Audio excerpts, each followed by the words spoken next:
Hello, beautiful souls. Welcome to the Art of the Oracle. My name is Virginia, and I am going to bring you a daily card message.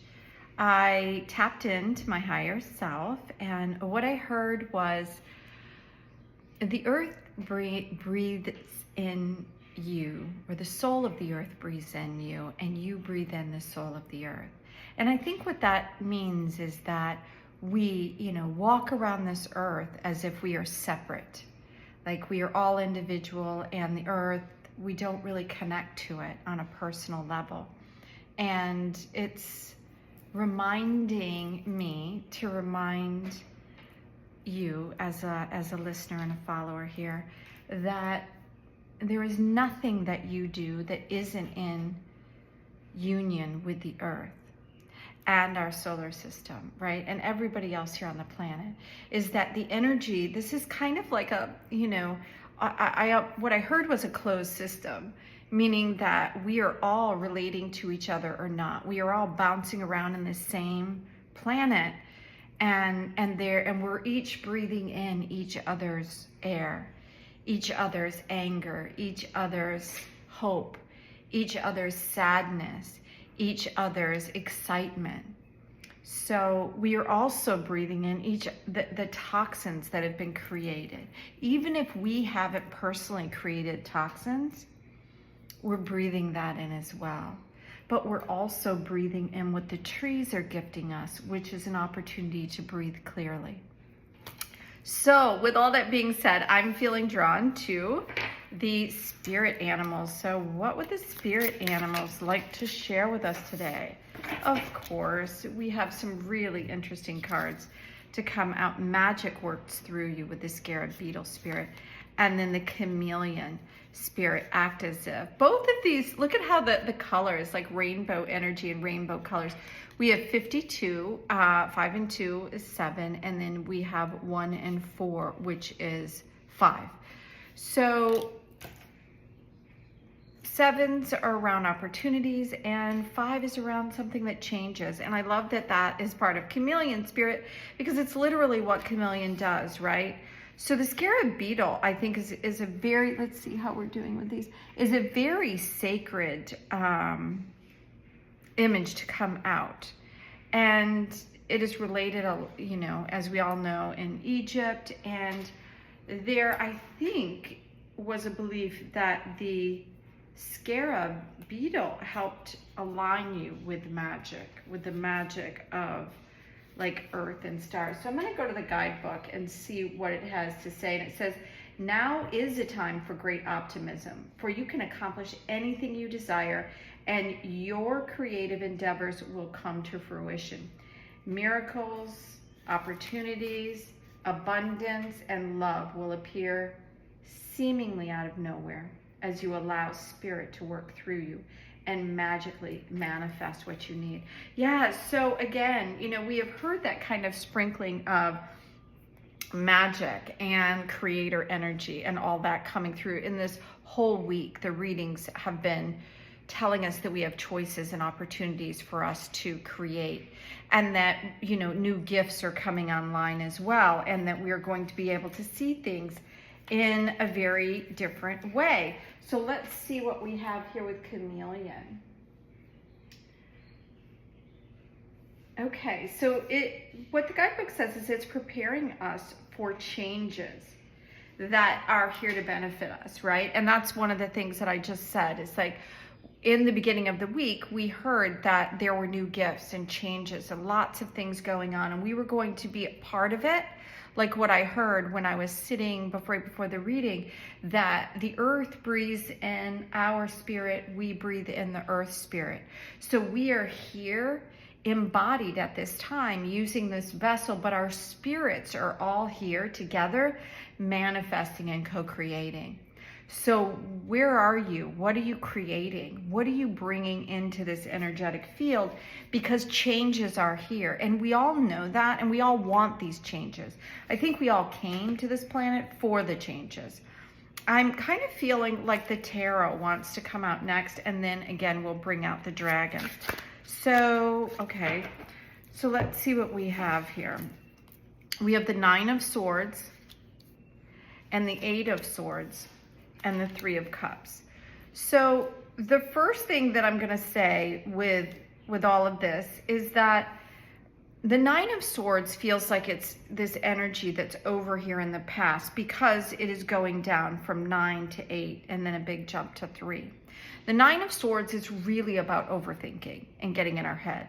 And there's a lot of stuff floating around, and I'm calling it stuff because I don't know what's true, what's not true. And I think that's part of what people that are in charge of media and mass medias, it's like they're trying to keep us all tangled up in just things that aren't true. So that's why we have to go within ourselves. And like I read in the beginning of the week, is that there was an opportunity for us to see truth in people. And I think it's also in opportunities, like we'll be able to see more clearly if that opportunity is something that we align with or not.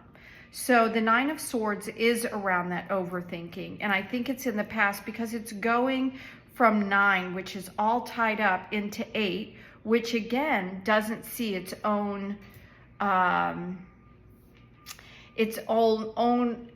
in the game, is what I'm hearing. It doesn't see that the thoughts aren't coming from outside. The thoughts are being generated from within. And a lot of times it is from outside influences that kind of generate what we are thinking on the inside, like overthinking or thinking in a negative way or in a positive way, and balancing our thoughts. So what this is telling me is that that it's an opportunity right now. There's magic. We can act as if we already have the things that we desire and move into the direction of us being pure magic, because we are. But there's a lot of like entanglement stuff. Her whole being here kind of looks like a web, like she's tied up in all the thoughts and things that are going on. And yesterday we had this 7, which was asking us not to do that, not to get tied up too much in our thoughts, because information is like flooding in. And truth is somewhere in there, and we have to weed through it to find out what that is. And we can do that more readily or easily as we become more aware of who we are and what's true for us, and as we begin to see the shadow elements with others around. So we're moving out, but it could be that something in this week starts coming in to kind of question or make us doubt the things that we, think we know. It's like that roller coaster again. But as we lean into like why we're thinking the things and why things are coming in, because there is an energetic within us that kind of meets whatever that is coming into our world. So does it resonate with us or not?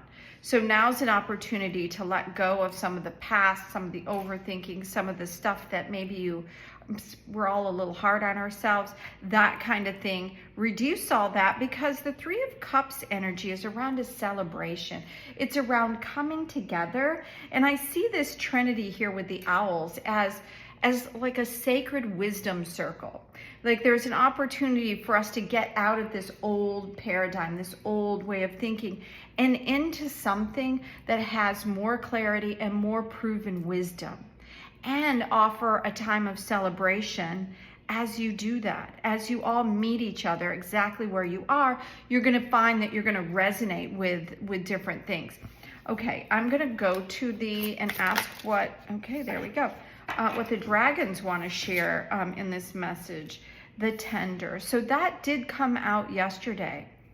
And it's a card asking us to kind of ground ourselves into and be aware of like our own needs, and be kind of softer and kinder to other people around us, to bring about a little bit of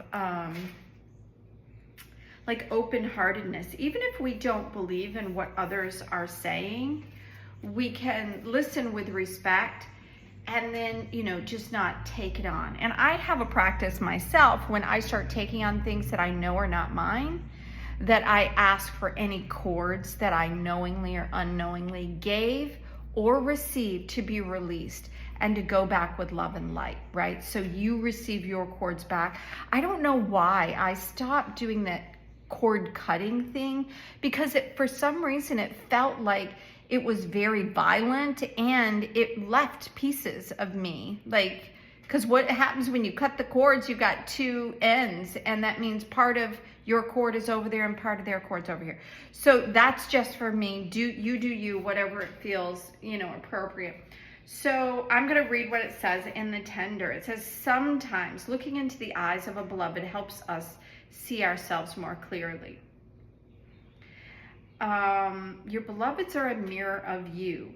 And if we look at, so it's interesting that this card is what we're finishing up with, because I heard that the mirroring is with us in the earth, and she, or the planet, has a consciousness about it and is aware of us and breathes in our spirit as we breathe in the spirit of her. And as we, like, if you can imagine the planet as this beautiful, abundant, free being, not being, you know, stripped of her lushness by people that are just here like parasites to take whatever they can, or, you know, to take the resources or the beauty or anything, you know what I mean? Because they don't see it.